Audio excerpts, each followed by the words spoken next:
सिद्धांत सरस्वती विजयते गौरीय गोष्ठीपति वंदे गुरुपद्वंद्वं भक्तबिंदुसमन्वितं श्रीचैतन्य प्रभुं वंदे नित्यानंद सहोदितं श्रीनंदनंदनं वंदे राधिका चरणोदयं गोपीजनसमयुक्तं बिन्दावनं मनोहरम् वाञ्छाकल्पतरुश्च कृपासिन्धुभ्यश्च पतितानं पावनेभ्यो वैष्णवेभ्यो नमो नमः। मूकं करोति वाचालं पङ्गुं लङ्घयति यत्कृपातमहं वन्दे परमानन्दमाधवं। वृन्दावै तुलसीदेवी प्रिया वै केशवस्य च कृष्णभक्तिपदे देवी सत्त्ववत्त्वयि नमो नमः। नारायण नमस्कृत्य नरं चैव नरोत्तमं देवीं सरस्वतीं व्यासं ततो जयो मुदीरये। संकीर्तने कृष्ण कथोपदेशे गौरीयपत्रस्य प्रकाशने च सदानुरक्तो गुरुभक्तियुक्तो भक्तिप्रमोदाक्ष जगोद्वरुन् ध्येयं सदा परिभवग्नमभिष्टदोहं तीर्थास्पदं शिवविरिञ्चनुतं शरण्यं पीतत्युगं वनुतपालभवद्दिपूतं वन्दे महापुरुषते चरणारविन्दं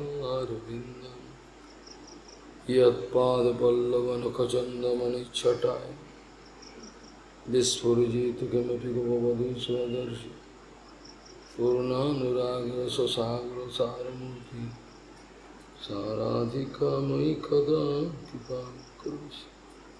श्रीकृष्णचैतन्य प्रभुनित्यानन्द श्री अद्वैत गदाधर शिवसदि गौरभक्तबिंद श्रीकृष्ण चैतन्य प्रभु नित्यानंद श्री अद्वैत गदाधर शिवसदि गौरभक्तबिंद।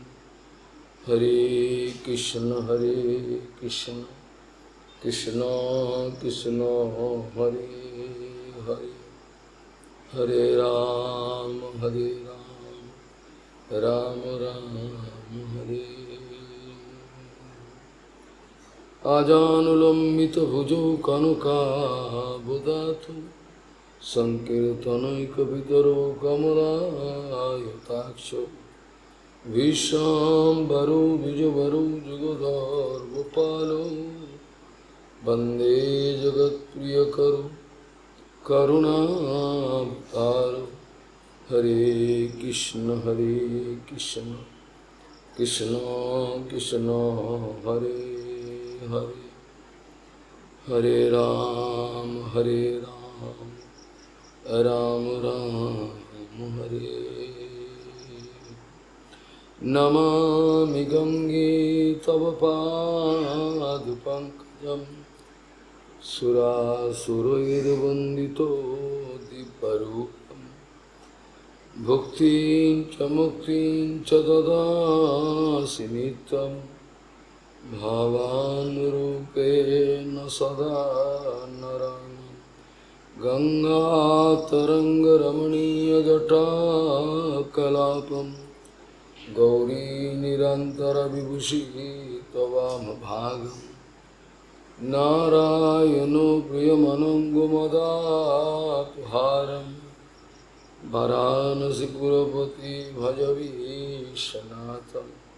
वागीशजुष्वदने लक्ष्मीर्यस्य च वक्षसि यस्यास्ति हृदये संवित् त्वं सिंहमहं भजे। हरे कृष्ण कृष्ण कृष्ण हरे हरे हरे হরে রাম রাম হরে। एतावज्जन्म साफल्यं देहिनां इह देहिषु प्राण अर्थैर्धिया वाचा श्रेयो आचरणं सदा। एतज्जन्म साफल्यं देहिनां इह देहिषु प्राण अर्थैर्धिया वाचा श्रेयो आचरणं सदा। गौरी गोस्वामी श्रीशिल भक्ति सिद्धांत सरस्वती गोस्वामी प्रभुपाद परमहंस जगद्गुरु জানিয়েছেন এই জগতের বদ্ধজীবগণের মঙ্গলের জন্য উদ্ধারের জন্য আপনারা সকলে গৌড়ীয় মঠে যারা ভক্ত পরিচয় দিচ্ছেন তারা প্রত্যেকেই আপনারা ব্যস্ত থাকুন, প্রস্তুত থাকুন গ্যালন গ্যালন রক্ত ব্যয় করার জন্য এই সমাজের পতিত বদ্ধজীবগুলোর জন্য, তাদের উদ্ধারের জন্য আপনারা সর্বদাই প্রস্তুত থাকুন। কিন্তু তারপরেও কোনো আশা রাখবেন না। এত গ্যালন গ্যালন রক্ত ব্যয়ের পরেও তারা হয়তো আপনাদের লাথি মেরে চলে যেতে পারে, তারা গ্রহণ নাও করতে পারে। তার জন্য আপনারা দুঃখিত হবেন না। আপনাদের যা দায়িত্ব পড়েছে সেটা আপনারা পালন করুন। একটা মানুষকে বাস্তব সত্য কথা বোঝাতে গেলে কত পরিমাণে রক্ত ব্যয় করতে হয়, কতটা আচরণ দেখাতে হয়, তারপরেও তারা লাথি মেরে চলে যায়। এইটা হলো সাধুগণের পাওনা। যারা বাস্তব সাধু তাদের জীবনের এরকম পাওনা এটাই। তারা অপমানিত হবেন, তারা বিভিন্নভাবে অত্যাচারিত হবেন, তারা এমন একটা পরিস্থিতিতে পড়বেন, সেই পরিস্থিতি সাধারণ মানুষের সহন করা অসম্ভব। কিন্তু এমন কোনো অসহনীয় কিছু নাই যেটা সাধু সহ্য করতে পারেন না। সব কিছুই একজন সাধুর পক্ষে সহন করা সম্ভব, কারণ তার নাম হলো সাধু। প্রভুপাদ বলতেন সাধু সাজা যায়, সাধু সাজা যায় কিন্তু সাধু হওয়া যায় না। সাধু সাজা যায়, লটকা চুল নাড়িয়ে দিয়ে কীর্তন করা যায়, তোমার ইচ্ছায় আছে নির্ভর করিয়া এই কথাগুলো বলা যায়, কিন্তু এই কথাগুলোর মধ্যে কোনো রিয়ালিটি নাই। এই কথাগুলোর মধ্যে কোনো রিয়ালিটি নাই বলে যারা এই কীর্তন করবেন বা করছেন তারা কোনো ফল পাবেন না, ফল পান না, বরঞ্চ উল্টো ফল পাবে। কেন? মিথ্যার আশ্রয় হয়ে গেল। আমি তো নির্ভর করি নাই।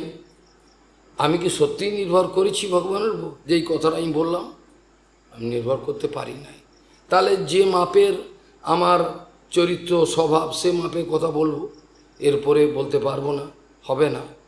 এইটি গৌরাঙ্গ মহাপ্রভুর শিক্ষা, এইটি প্রভুপাদের শিক্ষা, কিছু করার নেই। পুনঃ পুনঃ প্রভুপাদ এই কথার উপর জোর দিতেন যে আমরা যদি সত্যকে আশ্রয় না করি তাহলে সেটা তো কোনো লাভই হলো না। তাহলে মঠবাসী হয়ে লাভটা কী হল? আচার্যের অভিগমন যেখানে হলো না, যেখানে আচার্যকে কাঁচকলা দেখালাম, সেখানে লাভটা কী হল? সেখানে তো মঠবাস হলো না, সেখানে তো আত্মনিবেদন হলো না, কিছুই হলো। সেখানে তো লাভটা কিছু হলো না, বরঞ্চ এটা আত্মপ্রতারণা হলো। যেটা ইংরেজি কথা আমি প্রায় অনেক সময় বলি যে নিজের সঙ্গে আগে সুবিচার কর। আগে তোরা নিজের সঙ্গে সুবিচার কর, তারপরে অপরের জন্য সুবিচার করবি। এসব প্রশ্নগুলো পরে আসবে। আগে তোরা নিজের জন্য সুবিচার, নিজের প্রতি অত্যাচার করছিস, নিজের প্রতি ব্যভিচার করছিস, নিজের প্রতি অন্যায় করছিস, সেই জন্য শেষ সময়ে তোদেরকে জবাব দিতে হবে যে আমি এই সুযোগগুলো পেয়েছিলাম, সুযোগগুলো আমি পায়ে অহংকারেতে মারিয়ে দিয়ে চলে গেছিলাম, এই জবাব দিতে হবে। এগুলো একটা নয়, অনেক ঘটনা আমি বলতে পারি, কিন্তু সে সময়ে নেই, অন্য কথা আলোচনা করতে হবে। পরম পূজ্য মাধব গোস্বামী মহারাজের তথাকথিত আশ্রিত, তিনি বৈষ্ণবের কোনো শাসন মানবেন না। কেউই মানে না, কোনো শাসন মানবেন না। কোনোরকমভাবেই যদি জ্যেষ্ঠ গুরু বৈষ্ণব তাকে শাসন করে বলে এটা করো, সে তার দাম্ভিকতায় তার জবাব দিয়ে তাকে সায়স্তা করতে চায়। এই অবস্থায় শেষে কি হলো, সে মায়ার বশবর্তী হয়ে মঠবাস ত্যাগ করে চলে গেল, বাড়িতে চলে গেল। আর বাড়িতে চলে গেলে যদি সেই পুত্রের স্বরূপটা বুঝতে পারে, বাস্তবিক পিতামাতা যারা, যেমন রামমোহনের পিতামাতা বাস্তবিক ছিল, ওই জন্য ত্যায্য পুত্র করে যা দূর হ। সবার তো আর পিতামাতা সেরকম হতে পারে না, ত্যাগ করে দিয়েছে, দূর হ, তোকে রাখবো না, এরকম পুত্র আমার দরকার নেই। যেটা প্রীতিলতা ওয়ার্দেদার না কে বলেছিল, তাকে বলেছিল আপনার দুটো ছেলেকে ব্রিটিশ পুলিশ একবারে মেরে ফেলেছে, কি নাম ছিল ভুলে গেলাম। তিনি বললেন ভালো করেছে, অন্তত আমি তো কুকুর বেড়ালের জন্ম দিই নাই, ভালোই হয়েছে, দেশের জন্য প্রাণ দিয়েছে। কিন্তু সেরকম পিতামাতাও বর্তমানে পাওয়া যায় না। আর সমগ্র পৃথিবী এতই বিমুখ হয়ে গেছেন পৃথিবী মা, যে এখন কোনো ভালো সন্তানের জন্মও দিচ্ছেন না কোনো রকম ভালো, যাদেরকে অন্তত মানুষ বলা যায়। আমি অন্য কিছু সাধু বলতে চাইছি, যাকে অন্তত বলা যায় মানুষের মতো মানুষ, সেই পৃথিবী মা সেই সন্তানের জন্ম দিচ্ছেন না। যেটা আমরা ছোটোবেলা থেকে আমাদের জন্মে থেকে দেখে আসছি, কত নেতাজি সুভাষচন্দ্র থেকে আরম্ভ করে দেশবন্ধু চিত্তরঞ্জন, সরোজিনী নাইডু থেকে আরম্ভ করে প্রীতিলতা, সমস্ত যত সব বড় বড় সমস্ত বিদ্যাসাগর, মানুষ, যদিও মনুষ্যত্ব একমাত্র বৈষ্ণবতাতেই সার্থকতা লাভ করে, এতদূর পর্যন্ত আমি যেতে চাই না। কেন, কোথায় যাব, যেখানে কোনো জায়গায় নেই, কিছু তো যেতে হবে। নাই মামার থেকে কানা মামা ভালো, রাসবিহারী বোস থেকে আরম্ভ করে, সেখানে তো অন্তত মানুষের জন্ম হয়েছিল, কিছু মানুষ যারা একে অপরের জন্য দেখিয়েছিল, কিছু দেশপ্রেম দেখিয়েছিল। তা আমাদের তো বর্তমানে তাও কোনো ব্যাপার। আর সাধু তো কী করে আশা করব, কোনো রকমভাবে আশা করা তো এটা দুর্বাসনও বলা যায়, কোনো রকম হয় না। যাই হোক, প্রভুপাদ বলছেন যেখানে পরম সত্য বস্তুর প্রতি কোনো আগ্রহ নাই, আমি বারবার বলেছি, আজকেও সকালে বলেছি, যেখানে পরম সত্যবস্তুর স্বরূপের কোনো অনুভবই আমার নাই, আমি জানতেই পারলাম না এই স্বরূপটা কি, জন্ম জন্ম ধরে আমি কাটিয়ে যাচ্ছি, সেক্ষেত্রে আমার বাস্তব সত্যকে আশ্রয় করার কোনো একটা কথাই আসতে পারে না। যেন চিনি না, আমি জানি না, আমি সে স্বরূপকে উপলব্ধি করি নাই। যে বস্তুর ইউটিলিটি আমার জীবনে নাই, সে বস্তুকে দিয়ে আমি কী করব? আমার জীবনে গুরু বৈষ্ণবের কোনো ইউটিলিটি নাই, কি করব? ওরা দু চারটে পড়া কথা বলে, আর তো কিছু করেন না। কি করেছেন আমার জন্য? সত্যিই তো তাই, তারা কি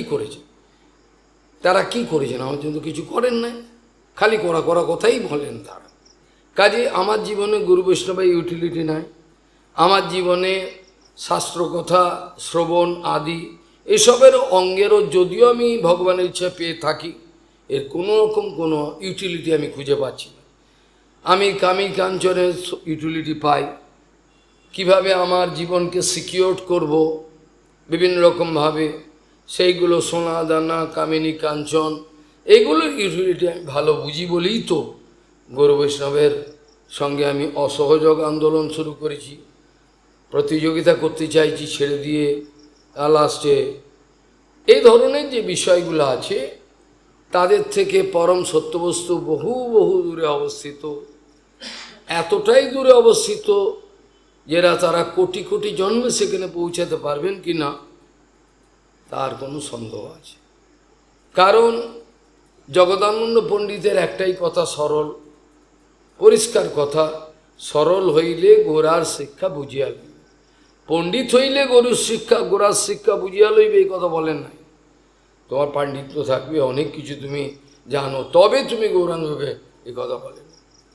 এই জন্য আমি মূর্খ হওয়ার চেষ্টা করছি, যেন সমাজের সব চোখ ফোক বন্ধ করে দিয়ে আমি আমার চোখ বন্ধ করে দেখতে চাই না, গিয়ে মূর্খ সেজে বাকি জীবনটা যদি কাটাতে পারে ভালো হয়। কারণ এর মধ্যে কোনো লাভ নাই। জগদানন্দ পরিষ্কার একটাই কথা বলছেন, সরল হইলে গোড়া শিক্ষা বুঝিয়াবে। তো সরল হবে না, তোমরা সরল হবে, তোমরা আর্ধেক সত্য কথা বলবে, তোমরা বলবে আর্ধেক। ওই জন্য তোমাদের ভগবান কোনোদিনই গ্রহণ করতে পারবে না। যেদিন তোমরা সত্যকে আশ্রয় করবে সেদিন দেখা যাবে। আজকে গৌতম মুনি জাবাল সত্যকামকে গ্রহণ করার পেছনে একটাই কারণ ছিল, যদিও তার জন্মের কোনো ঠিকানা ছিল না, কেউ বলতে পারবে না তিনি কোন কুলে জন্ম, কি বিশেষ কিছুই জানেন না, কিন্তু একটা পয়েন্টের উপর বেস করে তিনি বিচার করে নিলেন যে যাদের সত্যের প্রতি নিষ্ঠা, তারা বাহ্য দৃষ্টিতে যে কোনো কুলেই জন্মগ্রহণ করুক না কেন, তারাই বাস্তবিক সাধু, তারাই বাস্তবিক ব্রাহ্মণ। কৈবর্ত কুলে আবির্ভাব হলেও আমরা বংশীদাস বাবাজি মহারাজকে ব্রাহ্মণ শ্রেষ্ঠ বলে জ্ঞান করি। তার একটা চরণের ধুলি যদি আমি পাই, আমার অনন্তকালের সৌভাগ্যের উন্মেষ হয়ে যাবে। যেটা আমি পাইনি এতকাল ধরে, সেটা হয়ে যাবে। কাজেই জাবাল সত্যকামের প্রতি গৌতম মুনির একটাই প্রশ্ন ছিল, যখন তিনি প্রার্থনা করেছিলেন, এতগুলো বাচ্চা বালকগুলোর সামনে বলছেন, ঋষিবর আপনি কি আমাকে এই পরম সত্যের সন্ধান দেবেন, আমাকে আপনি কি গ্রহণ করবেন? গৌতম মুনি অবাক হয়ে বললেন, তোমার এত আগ্রহ যখন, এক কাজ করো, তুমি বাড়িতে যাও, গিয়ে জেনে এসো তোমার বংশের পরিচয়টা কি, জানো, তুমি বলতে পারো? তুই জানি না, তাহলে বাড়িতে যাও, গিয়ে জিজ্ঞাসা করে আমার কাছে এসো। কারণ ইউজুয়ালি ব্রাহ্মণগণকেই উপনীত করা যায়, উপনয়ন, উপনীত যেটাকে বলা হয়। আমি যাকে তাকে শূদ্র একটা মিথ্যে কথা বলে সমস্ত শেষ, তাকে আমি উপনীত করব ভগবানের, এটা তো হতে পারে। যে শাস্ত্রী আমি পেয়েছি জীবনে, একজনকে সন্ন্যাস দেওয়ার, যেটা গুরু মহারাজও করেছিলেন, জুয়া খেলার মতো, আমি জুয়া খেলে দেখি, যদি বাঁচাতে পারি। আমার এটা উচিত ছিল না, আমি কান ধরে ক্ষমা চাইছি ভগবানের কাছে। এর জন্য যে শাস্তি আমাকে পেতে হয়েছে, আরও যদি আপনি শাস্তি দেবেন, আর জীবনে আমি এ ভুল করব না। আমি ভুল করার পক্ষপাতে ছিলাম না, তথাপি যেন এ তো শেষ হয়ে যাবে, এই যা ভবিষ্যৎ দেখতে তো মরেই যাবে, ওই যদি গোলে পড়ে থাকে, আমি দেখে তো পারবো না সহ্য করতে। যাক দেখি, যদি কিছু সন্ন্যাস নেওয়ার বা পরিবর্তন, সে তো হলোই না, উল্টো হলো। গুরু মহারাজ এরকম কয়েকজনের সঙ্গে করেছেন, সেটা ওপেনলি বলাটা উচিত হবে বলে মনে হয় না, তবে তার ফিলিংগুলো বলতে পারি। তিনি আমাকে বন্ধুত্ব সুলভভাবে একদিন বলেছিলেন, অনেকবার অনেক গোপন কথা বলতেন। বলছে, যখন গুরু মহারাজ আমাকে সন্ন্যাস দিলেন, তখন আমার হৃদয়ের ভেতরটা যেন মুচড়ে গেল, মানে আমি জগৎ অন্ধকার দেখি, আর আমি কোনো ভোগ করতে পারবো না, কিছু না। এই কথা আমি নিজে বলেছিলেন, ব্যাসাসনে বসে বলছি, যে আমার তখন যেন জগৎ অন্ধকার হয়ে গেল। কিন্তু গুরু মহারাজ কেন সন্ন্যাস দিয়েছিলেন? যদি বেঁচে যায়। গুরু মহারাজ বোকা ছিলেন না, একটাকে অবলম্বন, পরম বিজয় কেশব গোস্বামী মা বলছেন, দেশ স্বাধীন করতে গেলে 2-4 জন 10 জন শুধু নয়, কয়েকশো জন দেশে প্রাণ দিতেও দিতে পারে। এই জন্য গুরুপাদ পূর্ণ জগতের মঙ্গলকে সামনে রেখে 1-2 জন যদি স্যাক্রিফাইস, মানে এই যদি প্রাণ চলে যায়, আমি জানি বাঁচানো সম্ভব না, এদের নেচার জানি, কিন্তু কী করব, করে দেখি, কিছু তো ঘোরাই, কাঠিগুলো ঘোরাই, যদি হয়ে যায়। সে তো হলো না, কিন্তু জগতের কিছু মঙ্গল হলো, সর্বাঙ্গীন মঙ্গল হলো, ওই কথা বলা যায় না, কিন্তু মঙ্গল আমরা নিই না। মঙ্গলই করতে চেয়েছিলেন, কিন্তু নিই না আমরা। এই কথাগুলো বিচার করে আমি উদাস হয়ে যাই, মাঝে মাঝে চিন্তা করি যে কি করব। সমগ্র জীবনটা তো আমি রক্ত নিজিয়ে দিলাম, কই একজনও তো দেখলাম না যাদের আন্তরিকতা আছে, যাদের অন্তত সামান্য মানুষের যে সহানুভূতি সেগুলো আছে, সেটাও পেলাম না। নিষ্ঠুর, নৃশংস। একজন সামনে অসুস্থ দেখেও তারা এগিয়ে আসবে না। এগুলো দেখে আমি চিন্তা করছি, খুব ভালো করেছি মঠ মন্দির করি নাই। আজকে আমাকে সবাই ছেড়ে চলে গেল, আমার আপত্তি নেই। আমি আমার জীবনযাত্রার যে স্ট্যান্ডার্ডটা এমন রেখেছি যাতে একটা কুকুরও আমার মতো জীবনযাপন করতে চাইবে না। এটা আমি ইচ্ছে করে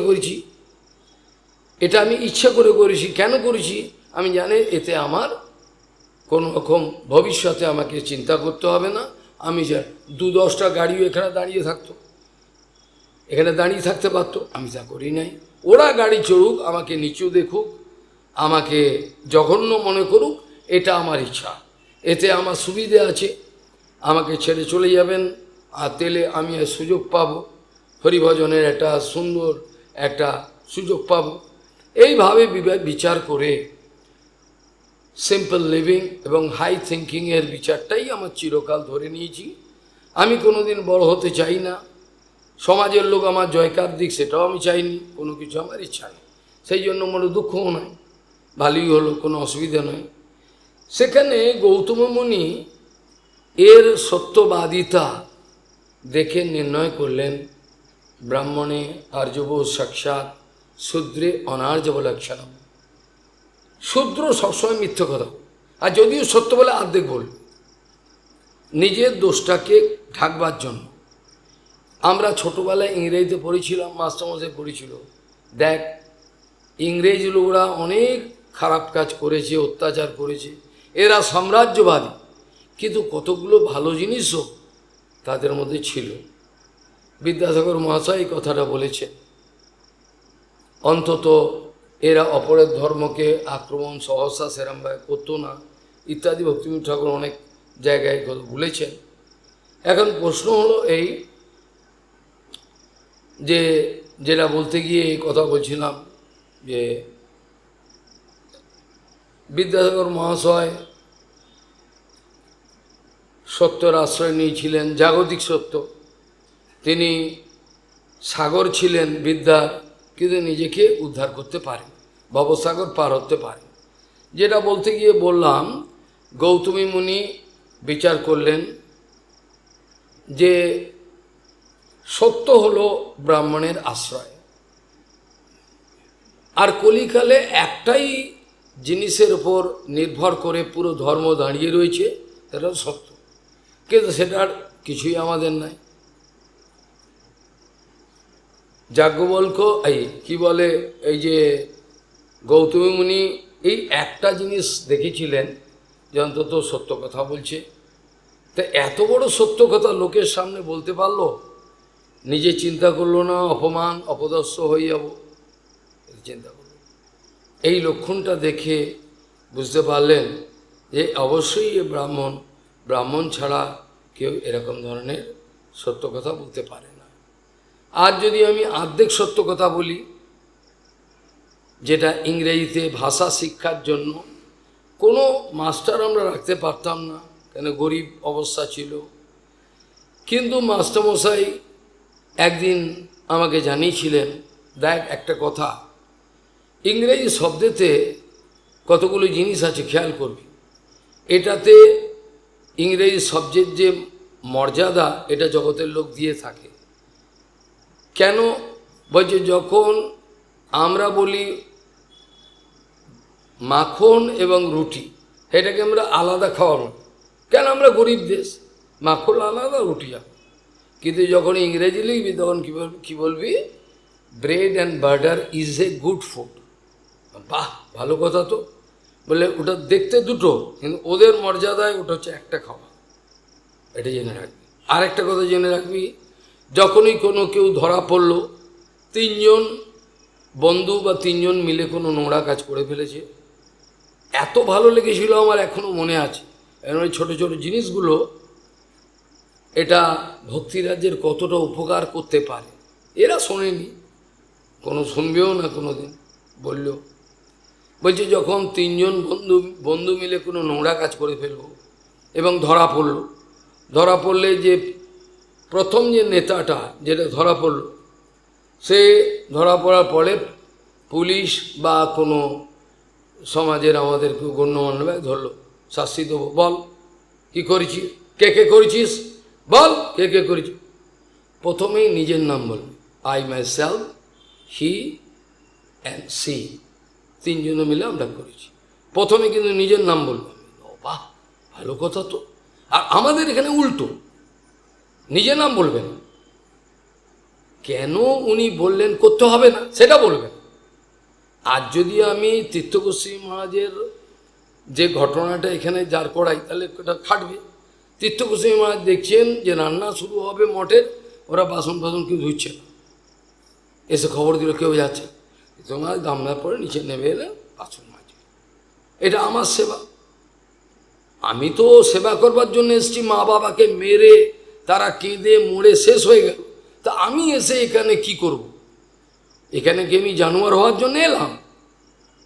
এখানে তো আমি পশু হওয়ার জন্য, পশু তো বাড়িতেই হতে পারতাম, পশু তো আমার বাড়িতেই হতে পারতাম, আমার মা বাবা প্রশ্রয় দেবে সব, তো আমি অনায়াসে পশু হই।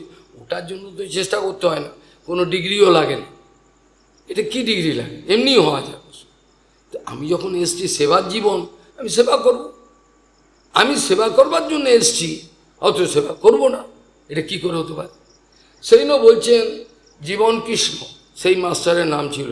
একদিন আমাকে একা বলছেন, দেখ ইংরেজি শব্দর মধ্যে কতগুলো জিনিস খেয়াল করবি, এটা দেখবি যদি কোনো নোংরা কাজ করে, তিনজনে ধরা পড়ে, পুলিশ ধরে বা কেউ ধরে, প্রথমে কিন্তু নিজের নাম বল।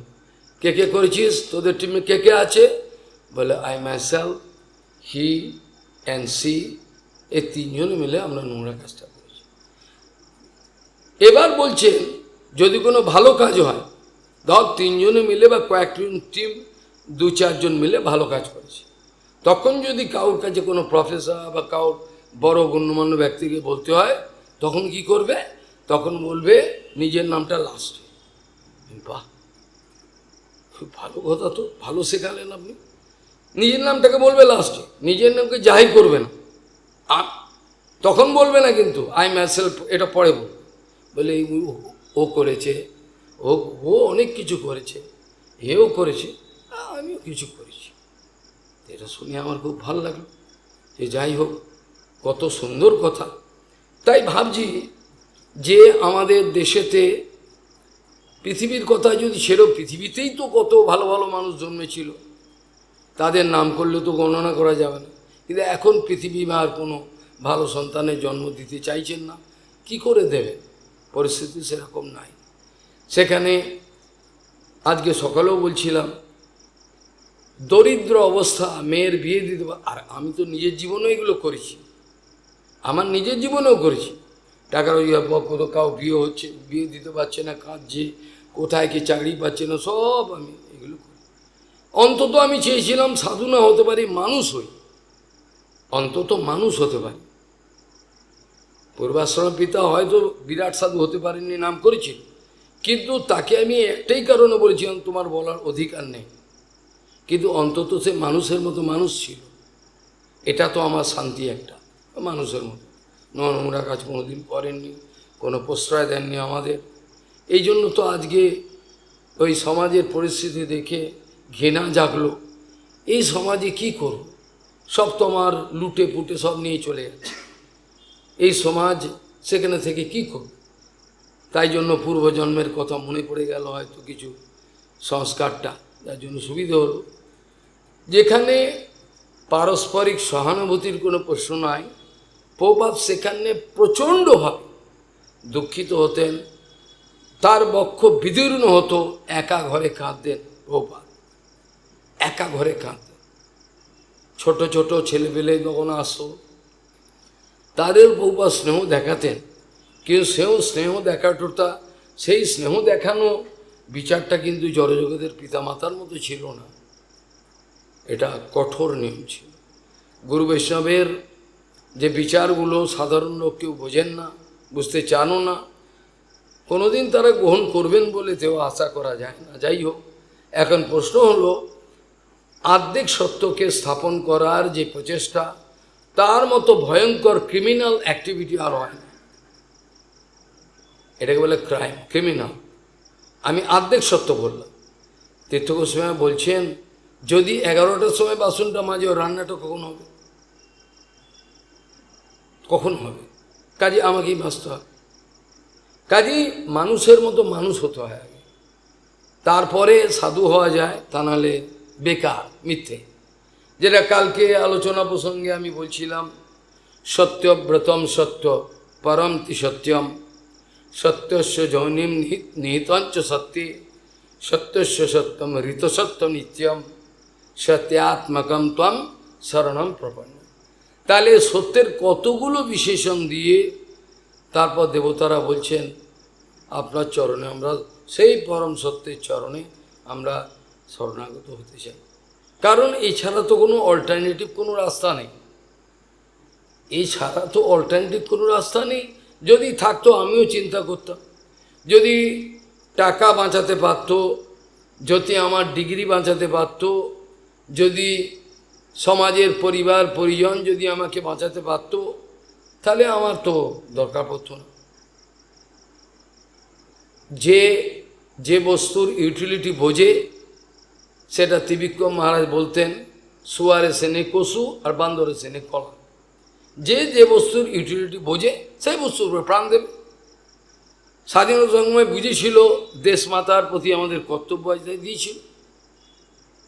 এখন একটা দেখান দেখে, একটা দেখে দিন পুরো গৌড়ীয় সমাজ, একটা ডেডিকেটেড শো, একটা, বেশি দুটো বলে একটা, সব নাটক।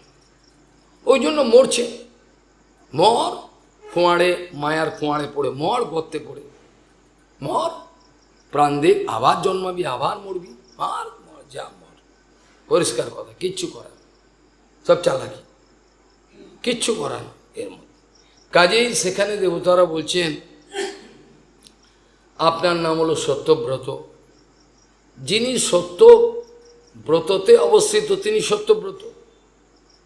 সত্যের ব্রতেতে যিনি যদি সমাজ করেন, ভাঙেন, সন্ধি করেন, সমাজ তো অনেক বড় কথা, সন্ধি করেন, সত্যতে যিনি প্রতিষ্ঠিত, সত্যের ব্রত যার জীবনে, তিনি সত্যব্রত। আর সেই সত্যটা নিশ্চয়ই জাগতিক সত্য নয়, সেই সত্য নিশ্চয়ই জাগতিক সত্য নয়, নিশ্চয়ই এমন একটা সত্য যেটাকে কালকে বলেছিলাম ঋতম সত্যম। আবার অনেকে বলেন সত্যম শিবম সুন্দরম, বলেন যেভাবে উপস্থাপনা করেন। কেউ বলেন জন্মাদস্যত বলে, কেউ বলবেন শাস্ত্রজনিত্বা, যার যেরকম ভঙ্গিমা, যেরকম অনুভব শক্তি, সেই অনুপাতে তিনি এই পরম সত্যকে সকলের সামনে স্থাপন করার চেষ্টা করেন। আমি জানি জগতের লোক কেউ আমার এই কথা শুনবে না, কিন্তু তথাপি দেখবেন আমার মধ্যে কোনো নিরুৎসাহিতা নাই।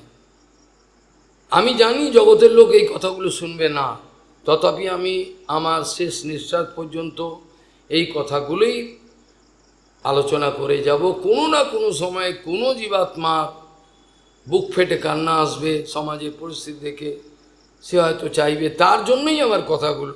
আপনাদের সবার জন্য এই কথা আমি তো বলতে পারি না, কারণ যে গ্রহণ করবে তার জন্য, যে ভগবানকে গ্রহণ করতে চায় তার জন্য ভগবান, গুরু বৈষ্ণবকে যারা গ্রহণ করতে তার জন্য, তারা তো দেবেন না, ওরা তো উপনয়ন করবেন না, ওরা উপনীত করবেন না পরম সত্যের সামনে, করবেন না। খালি একটু দু চারটে সুতো দিয়ে দেওয়া, ওটাই তো নয়, আসল জিনিসটাকে চেপে যাবেন যতক্ষণ পর্যন্ত তাদের চরিত্র স্বভাব ঠিক না হবে, যতক্ষণ পর্যন্ত দেখবে এদের মধ্যে সত্যনিষ্ঠা নাই, মিথ্যার নিষ্ঠা, ততদিন পর্যন্ত তিনি তাদের ঠকাবেন চিরকাল। থাক, এইভাবেই থাক, এইটি তোদের শাস্তি, এভাবে থাকলেই তোরা জব্দ হবে, তারা নিবি না গ্রহণ করে। এইভাবে দেখা যায় সত্যকে বিভিন্ন রকমভাবে উপস্থাপনা করেন। তত্ত্ব সমান্বয়াত কেউ বলবেন শাস্ত্রজনিত্বাৎ, কিন্তু ব্যাখ্যা যেভাবেই করি, সে উপনিষদের দিক থেকে, উপনিষদের অ্যাঙ্গেল থেকে, বেদান্তের অ্যাঙ্গেল থেকে, ভাগবতী মহাপুরাণের অ্যাঙ্গেল, যেখান থেকে আমি করি, কিন্তু উপনীত হবে একটাই, সেই পয়েন্ট কিন্তু একটাই, যেখানেই করব, যদি বলেন এখনই করুন, এখনই করতে থাকবো। একটা একটা করে সূত্র নেবো, এর ভাগ করে আমি বলবো এর মানে এইটা, কাজে অসুবিধে কিছু নেই। ঘুরিয়ে ফিরে সে সত্য একটাই, আজ না হোক কোটি কোটি জন্ম পরে তোকে এই রাস্তায় আসতে বলে, তুই তোর বাবা তোর 14 সবাইকে আসতে হবে একই রাস্তায়, কেউ পার পাবে না, রাস্তা অন্য নাই। ইচ্ছা হয় গ্রহণ করো, যাও, কিচ্ছু করার। কাজেই দেবতাগণ স্তুতি করছেন গর্ভস্তুতিতে, আপনার নাম সত্যব্রত, পরম সত্যম আপনি পরম সত্য, আপনার পরে আর কিছু সত্য হতে পারে না। আপনি হচ্ছে আলটিমেট সত্য, যেখান থেকে বাকি তথাকথিত সত্য বা অন্য অন্য সত্যগুলো এসছে, সেগুলো হয়তো সত্য, কিন্তু সেগুলো ওই সত্য থেকে এসছে। কাজেই এই সত্যটা এমন একটা গভীর জনির মধ্যে লুকিয়ে, যেটা কালকে আলোচনা করেছিলাম, হিরণ্ময়েন পাত্রেণ সত্য সপহিতান মুখে, এইটি বলছে সত্যের জনি এর মধ্যে লুকিয়ে রয়েছেন ভেতরে, প্রকাশিত হবেন কখন? মম জনির মহৎ ব্রহ্ম অহম বীজ প্রদে প্রতা। কাজে এটা কোনো নোংরা অর্থে যেন কেউ না নেয়। ভক্তিবিনোদ ঠাকুর বলছেন এই কথাগুলোর টেকনিক্যাল মিনিং আছে, এই কথাগুলোর এত গম্ভীর রহস্যময় আছে, এটা সাধারণ নোংরা জীব তারা চরিত্র, তারা এইটি ভাবে লিঙ্গ জনি এগুলো নোংরা, তাদের চরিত্রটাই নোংরা, তাই ওই জন্য ভাবে। কিন্তু এগুলোকে ভক্তিবিনোদ ঠাকুর বলছেন এগুলো সব হলো টেকনিক্যাল টার্ম, এগুলো ইউজ না করে বোঝানো যাবে না। যদিও যে কোনোভাবেই অপ্রাকৃতিক জগতের বিষয় প্রাকৃতিক জগতের কাউকে বুঝিয়ে দেওয়া যায় না। যখন তার সম্পূর্ণ আত্মনিবেদন হয়, প্রচুর কৃপা লাভ করে, আশীর্বাদ স্নেহ আশীর্বাদ, তখন সেই পরম সত্যকে বুঝতে পারে, তার আগে বুঝতে পারে। তথাপি নিয়ার অ্যাপ্রক্সিমেশন, কাছাকাছি কিছু বোঝান, স্বাস্থ্যকাররা এই কথাই বলেছেন। দেখুন এই আমরা পুরোপুরিভাবে বলতে পারবো না, আমরা বলতে পারি নিয়ার অ্যাপ্রক্সিমেশনে, যে সত্য হয় অনেকটা এরকম ধরনের, কিন্তু সত্যকে দেখানো যায় না, সত্য দৃষ্ট হয়, সত্যকে জোর করে দেখানো যায় না, দেখে নেবো, বুঝে নেবো, জেনে নেবো, এটা হয় না, এটাও হয় না। কিন্তু যাকে তিনি বরণ করেন, যাকে তিনি বলেন তুই আমার, যাকে তিনি গুরুদেব বলেন তুই আমার, তোকে আমি গ্রহণ করেছি, ব্যাসার হয়ে গেল। যাকে বলবেন গুরুপাদ পদ্ম তত্ত্ববিদ মহাপুরুষ ভগবান নিজজন যখন বলবেন তুই আমার, এই কথা একবার যদি বলে দেন, এটাকে মিথ্যা হওয়ার কোনো জো নাই, সেটা মিথ্যা হবে না। কিন্তু সেরকম বলবে কাকে? কিন্তু ব্যক্তিই নাই, যে আত্ম উৎসর্গ করবেন, কোনো কিছুই নেই। যারা সামান্য লাভ পূজা প্রতিষ্ঠার জন্য গুরু বৈষ্ণবকে লাথি মারতে পারে, তারা কি সত্য, যারা জেনারেল সত্যকেই গ্রহণ করতে পারে না। আমি তো চিৎকার করে বলি, তার মধ্যে কারোর ঘাড়ে মাথা থাকলে আসুক, বলুক, বল, ছুঁয়ে বল নৃসিংহদেবকে যে আমি সেই পরম সত্যকে চাই, কেউ চায় না, আসতেই পারবে না। সেই জন্য তারা যে তিমিরে সে তিমিরে থাকবে। সে বরযাত্রীর দল সেই বিষয়ে শিকল পুঁতে রেখেছে, চল এইভাবেই চল, কটা লোক পৃথিবীর গ্রহণ করবে। আমি কিন্তু উৎসাহের সঙ্গে বলেই যাচ্ছি, সেই পরম উৎসাহের সঙ্গে, উৎসাহে কোনো ভাটা নাই। ভগবান বলাচ্ছেন তাই বলছি, যেদিন বলতে নিষেধ করবো না, বলতে হবে না, তখন সমাপ্ত করে দেবো, কিছু করার নেই। এইভাবে দেখা যায় পরম সত্যবস্তুকে বিভিন্ন অ্যাঙ্গেল থেকে ব্যাখ্যা করা যায়। উপনিষদে এটাকে ব্যতিরিকভাবে, কোনো জায়গায় সহসা অন্যভাবে বোঝা যায়, ভাগবতে বেশি, কিন্তু ব্যতিরিকভাবেই সব। যিনি এরকম, যার থেকে এই হয়েছে, যত্র येनो यतो यशो यस्मै यज्जत যথা यदा, ইনডাইরেক্টলি বলবে, ব্যতিরিকভাবে সত্যটাকে স্থাপন করেন।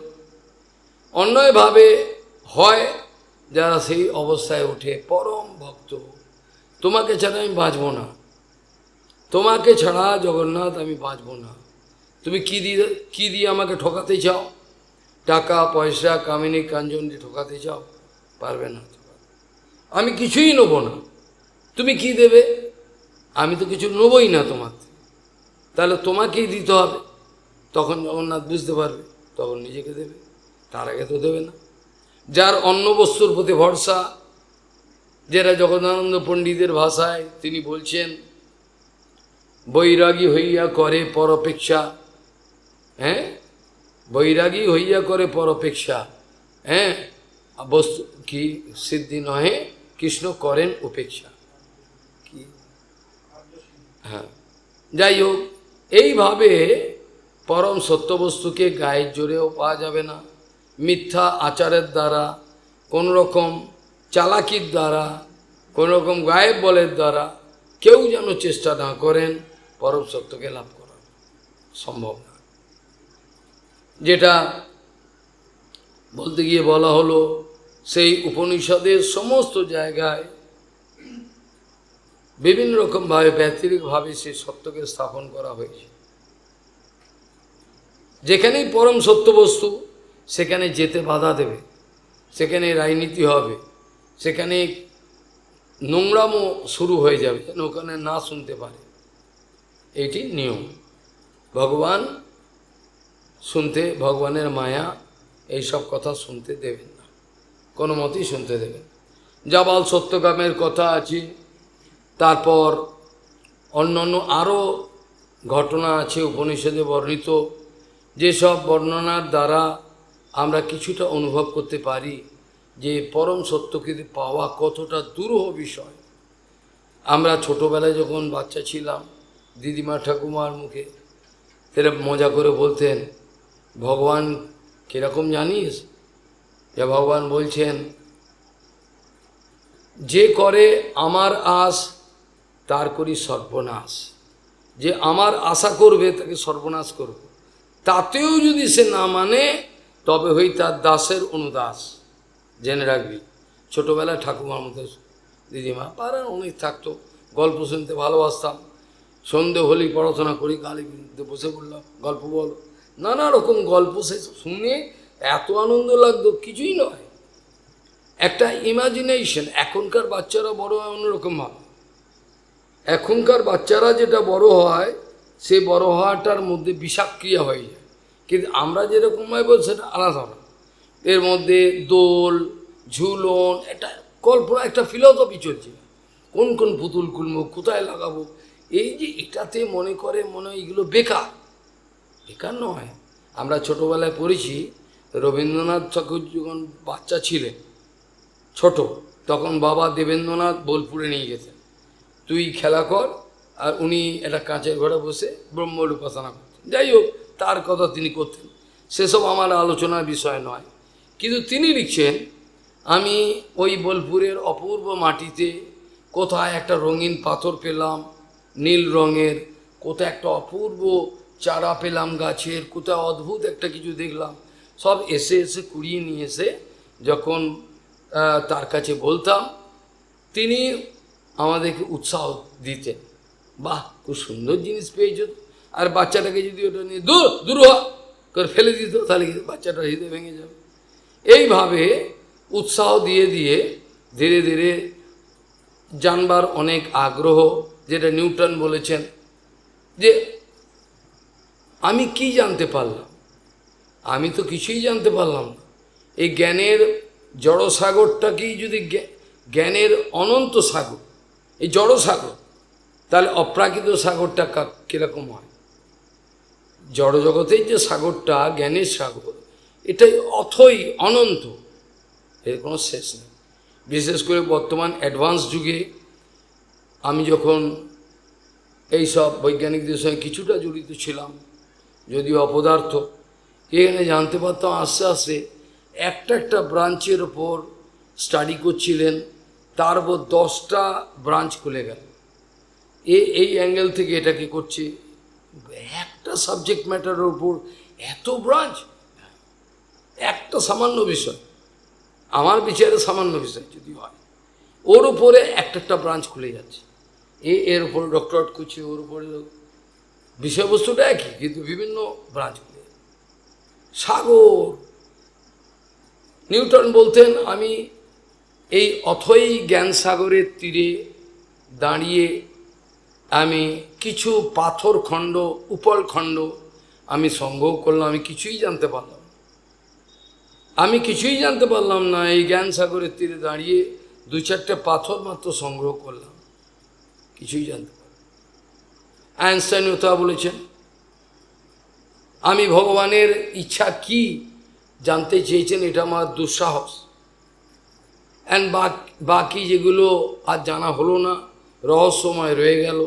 এটা শাহ ইনস্টিটিউট অফ নিউক্লিয়ার সায়েন্সের ডিপার্টমেন্টে লেখা ছিল, I want to know God's thoughts and the rest are in details.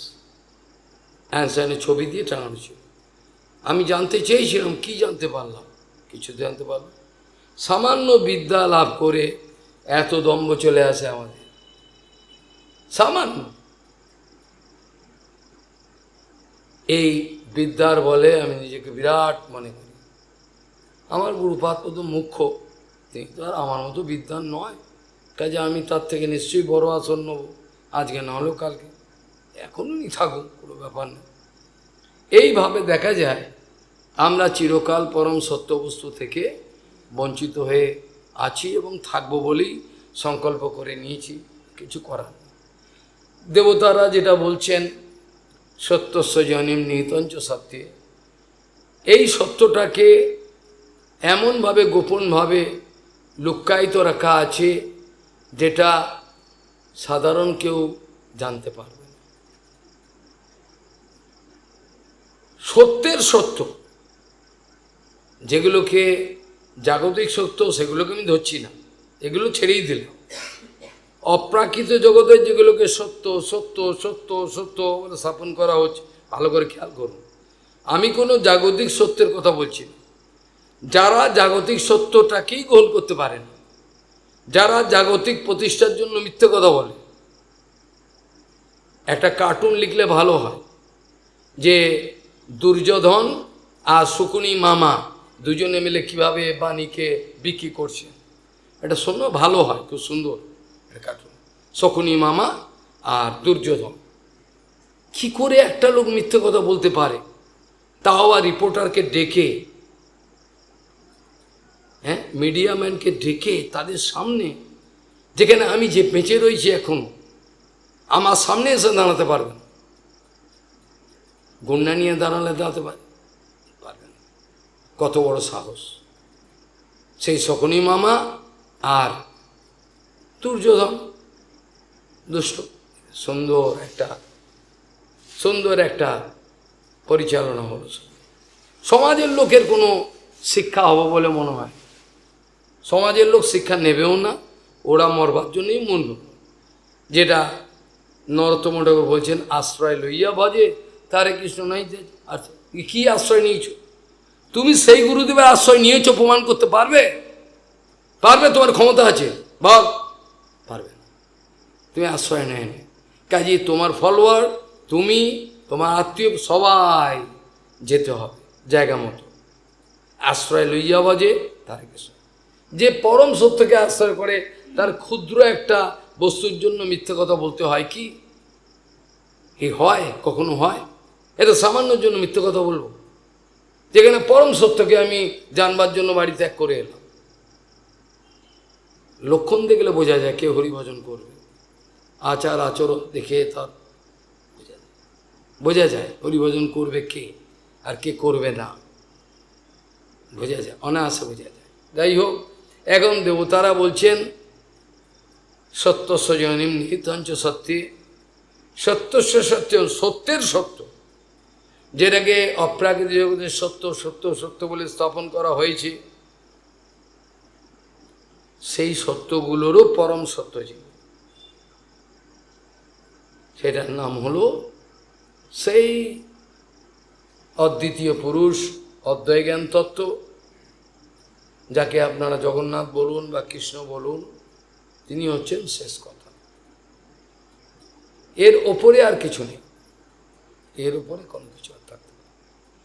যার রুচি হবে, যার আনন্দ হবে, আনন্দময় পুরুষকে লাভ করব বলে যাদের আনন্দ হবে হৃদয়তে, যারা জগতিক বিষয়ে আনন্দ লাভ করছেন তাদের কথা। আমি একটা চিঠি পাঠাবার পরেও বললাম চিঠিটাকে চেপে দে, কেন যখন এরকম প্রবল মায়ার বসে সেখানে উপেক্ষা করতে পারে, আরও তার সর্বনাশ বেশি করে হবে, কাজেই দেওয়ার দরকার নেই, ছেলে কেউ নেবে না, যার রুচি হবে সে আসবে। এই জন্য বলছেন সেখানে কালকে আলোচনা করা হয়েছিল যে ভগবানের গীতার কথা, বেদস্য সর্বৈরহমেব বেদ্য বেদান্তকৃত বেদবিদেব স্বা আহম, সেই কথা তিনি বলছেন। বেদের তাৎপর্য বিদগণ, যারা বেদের তাৎপর্যকে উপলব্ধি করেছেন, বেদের তাৎপর্যবিদগণ যারা আছেন তারাই আপনার উপাসনা করবেন, বাকি করবেন না। যারা মায়ার উপাসনা করছেন তাদেরকে করতে দিন, বাধা দেবেন না। ওরা মায়ার উপাসনা করতে চাইছে, করতে দিন, আপনি কেন বাধা দিচ্ছেন? করুক, জীব স্বতন্ত্র, জীবকে বাধা দেবেন না। করলে কর্মের অন্তর্গত হয়ে যাবে, কর্মী হয়ে যাবে, করুক, মায়ার সেবা করতে চাইছে, আমাদের আপত্তি নেই কিছু কিছু। সেখানে বলছেন বেদ তাৎপর্যবিদগণ তারাই আপনার যথাযথ উপাসনা করেন, পূজা করেন। পূজা উপাসনা অনেকটা কাছাকাছি মানে হলেও দুটোর মধ্যে বিশেষ অন্তর আছে। একটা হচ্ছে পূজা, যেটা পুজো ফল মূল সব নিয়ে পুজো করবেন, আর উপাসনার মধ্যে অনেক গভীর রহস্য রয়েছে। সেটার মধ্যে প্রথমেই আমি জয়পুরের গলতাতে 25 বছর আগে, 25-26 বছর আগে জয়পুরের গলতাতে, যেখানে বলদেব বিদ্যাভূষণ জয়লাভ করেছিলেন, ওই পাথরের উপর বসে পাঞ্জাবের কিছু ভক্ত, ঋষি, তার দিদি, সব অনেক ভক্ত ছিল, তাদের সামনে এই কথাটা ব্যাখ্যা করছিলাম অনেক আগে, আজকের কথা নয়, মনে আছে, সব কথাই মনে থাকে। রাজার প্রাসাদের একেবারে চূড়ায় উঠে পুরো জয়পুরটাকে দেখেছিলাম, জয়পুরের লাইব্রেরির মধ্যে প্রবেশ করেছিলাম, কি গভীর, সেগুলো সব চিন্তা হয় ভালো। ভগবান গোবিন্দজির কাছে গিয়ে বসে থাকতাম, তার বড় বড় চোখ দেখতাম, সকালবেলা ভোরবেলা গিয়ে। এখানে বলছেন বেদের তাৎপর্য যে বিদগণ যারা আছেন, তাৎপর্যবিদ, বাদী নয়। এক হলো, আমি সেদিনকে কড়া কথা বললাম এই কারণে, কেউ হয়তো শাস্ত্র 2-4টা মুখস্থ করতে পারে, কিন্তু যেই আমি দেখবো সে মুখস্থ করে বলছে, আমি ছাল তুলে দেবো। আমি যদি প্রতিষ্ঠিত হয়ে বলছে, আরও বলবো, আরও বল। এটা সন্ত গোস্বামী মহারাজ থেকে গুরু, সবার একই নীতি আমাদের, আমরা দ্বিতীয় নীতি ফলো করব না, আর দেখবো আচরণে প্রতিষ্ঠিত কিনা। আগে আমার এই লক্ষ্য, তারপর আমি কি করব না করব তাদের সম্বন্ধে সে প্ল্যান আমার আছে, ভগবান করিয়ে দেবেন। কাজেই বেদের তাৎপর্যবাদীগণ, এই কথা আমি বলি নাই, বেদের তাৎপর্য সম্বন্ধে বেশ কিছু লেকচারে দিতে পারেন, সেই কথা বলি নাই। আমি আমাদের অনেক পূর্বপুরুষ যারা আছেন তাদের অনেকের মুখে, ভজন রাজ্যের অনেকের মুখে শুনেছিলাম, কলকাতা ইউনিভার্সিটিতে বেদের শাখার আমরা অধ্যয়ন করতাম। তিনি নিজে স্বীকার করছেন যে তখনকার দিনে শিখে প্রায়, আজকের কথা বলছি না, 100 বছর 150 বছর, প্রভুপাদের সময়, তারও আগে, সেই সময়েও ছিল ভক্তিমন্ত্রী প্রভুপাদের সময়। বলছে সেই সব প্রফেসরগুলো আসতো, এসে খালি জিজ্ঞাসা করতো কি ব্যাপারের ওপর বলবো, বলে স্যার যদি পণ্ডিত মশাই যদি এর ওপর বলে, চক বুঝে বলতে পারবে, অভাবনীয়। তারা কিন্তু বিরাট ভজন সেরকম করেছেন তার নয়, তবে আস্থা রাখতেন ভগবান, অনর্গল বলে যাচ্ছে, অনর্গল। প্রভুপাদ বলছেন পৃথ্বীরাজ শর্মা সমানে বলে যাচ্ছে বেদ, আশ্চর্য বিষয়। এখনকার মানুষের তো এতই মায়ামোহ যে কিছুই মনে রাখতে পারে, একটা সামান্য বিষয় মনে রাখতে, যেও জড়জগতের কিছু মেধা থাকে ও তো পেচ্ছাপ পায়খানা সত্যি, ও কোনো মূল্যই নেই, কোনো মেধা নেই, আর আগ্রহ নেই যে প্রাণটাকে দেবো, এই জীবনগুলো চলে যাচ্ছে, কষ্ট করে শিখবো, আরও শিখবো, কিছুই না। আজ পর্যন্ত একটা লোক পেলাম না যে মোটামুটি একটু কষ্ট করে একটু শিখবে। ওই টুক টুক আমি এর মধ্যে সময় নষ্ট করবো, আমার সময় নষ্ট করার সময় নেই, যার ইচ্ছা হবে অনুবাদে বসবে, না করবে, আমার কিছুই যাস নাও না, যতটুকু আমার দ্বারা হয়েছে কিচ্ছু আমি করব না। বলে কয়ে কোন সেবা হয় না, এটা বেশ্যাবৃত্তি। বেশ্যাকে ধমকালাম, বেশ্যা তো ভয় পেয়ে গেল, পরে আবার সেই একই করে। কাজে এই নিয়ে সময় নষ্ট করার আমার আর রুচি নেই। কাজে এখানে বলছেন বেদের তাৎপর্য বাদী হতে পারে, অর্থাৎ বলতে পারে, কিন্তু তখনকার দিনে মানুষ যে বলছে, কলকাতার দিনে তো ভক্তি বলছেন, বলছে পরিষ্কার বয়ে যাচ্ছে অনুভব থেকে বলছে, আর সব বেদের ঋষিগুলো বলে যাচ্ছে। ভাবি তাই সায়ান আচার্য কী করে বেদের টিকা লিখলেন, যেখানে বেদের একটা শব্দ অনুভব করা যায় না, কি করে ম্যাক্স মুলার, মোক্ষ মুলার জার্মানের লোক হয়ে ঋগ্বেদের সমস্ত টিকা লিখলেন, কি করে সায়ান আচার্য বড় বড় তারা কি করে, কোন সব ব্যক্তিকে পৃথিবী মা তুমি জন্ম দিয়েছিলে, কোন কোন ব্যক্তিগুলোকে তুমি জন্ম দিয়ে তোমার চরণে খুঁড়ে খুঁড়ে দণ্ডবত কামাক্ষামার চরণে যে জন্ম দিয়েছিল, কি সব পাওয়ারফুল ব্যক্তি, বীরাঙ্গনা ছিল, বীর ছিল, খালি রানা প্রতাপের ঘোড়াটাকে আমি তার চরণ ধরতে পারব, বাপ রে বাপ, এই কী ক্ষমতা, মালিককে মরতে দেবো না, আমি প্রাণ যায় যাবে, চেতক, ছোটোবেলায় পড়েছি হিন্দি বইয়েতে, আমাদের সাবজেক্ট ছিল, বলছি কী করে চেতক ওই রণক্ষেত্রের মধ্যে বিদ্যুতের মতো ঘুরছে, তার চোখ রয়েছে কোন জায়গায় আমার মালিককে তরোয়াল দিয়ে মারতে আসছে, ছিটকে গেল, লাস্টে কি হলো, সে মুসলিম বদমাস রানা প্রতাপকে কি বাঁচাবার জন্য কি করলো, নিজের একটা খুর কেটে গেছে, রক্ত পড়ছে অজস্র। এটা আমি কম্পারেটিভ স্টেটমেন্ট দিই, আমার মতো পশু আর ওই ঘোড়াটা পশু, দুটোর মধ্যে কে উন্নত, এইটার জন্য আমি নাহলে চেতকের প্রশংসা করব, এটা আর কি আছে, ভগবানের প্রশংসা করতে, একটা পা কেটে অজোরে রক্ত পড়ছে, চেতকে ওই তিনটে পায়েতে বিদ্যুতের মতো দৌড়াচ্ছে, দৌড়ে কি করলেন, একটা খাল ছিল মধ্যিখানে বিরাট ডিচ, এমনভাবে ঝাঁপ মারলেন, গিয়ে একেবারে গিয়ে ওখানে গিয়ে পড়ে গেলেন, গিয়ে প্রাণ ত্যাগ করলেন, মালিককে বাঁচিয়ে গেলেন। বলুন ওই ঘোড়াটাকে সম্মান দেবো না বর্তমান ব্রহ্মচারীগুলোকে সম্মান, কাকে সম্মান, আপনারা শিখিয়ে দিন, কত বড় আত্মত্যাগ, ওখানে গিয়ে মালিককে বাঁচিয়ে দিয়ে প্রাণ ত্যাগ। এখন গরু মরুক, কি হবে, প্রপাত মরুক, কি হবে, সব কে শোনে এসব কথা, ঠিকই তো, এই হচ্ছে কথা। ছোটবেলার সব ঘটনাগুলো মনে রয়েছে, আশ্চর্য কি করে হতে পারে, কেউ কি সম্ভব, হ্যাঁ সম্ভব, সম্ভব, যেটা আমার পক্ষে সম্ভব না আমাকে সম্ভব হতে পারে। কাজেই কেউ বক্তৃতা দেবে সেটা আমি সহ্য করতে পারি না, ওই জন্য আমি কোনো জায়গায় যাইও না, সব বন্ধ করে দিয়েছি। যাদের ইচ্ছা হবে জানতে চাইবে আসবে, চলে যাবে। বেদের তাৎপর্যবিদগণ তারাই যথাযথ আপনার উপাসনা করে থাকেন। উদ্ধবজি মহারাজ বলছেন উপাসনা মানে হলো উপ-আসনা, ঠিক এই কথাটাই বলেছিলাম আজকে 26 বছর আগে, মাধবী ঋষির মা দিদি, আরও ও ছিল, আরও অনেকে, বামন গোস্বামী আরও শিষ্য ছিল, গোবর্ধন বাবা আদি সবাই ছিল, সেইখানে বসে বলদেব বিদ্যাভূষণের মহিমা চিন্তা করে পাগল হয়ে গেছিলাম যে কী করে সম্ভব হয়, গৌড়ীয় বৈষ্ণব সমাজের ইজ্জতকে তিনি কিভাবে স্থাপনা করেছিলেন গোলতায়।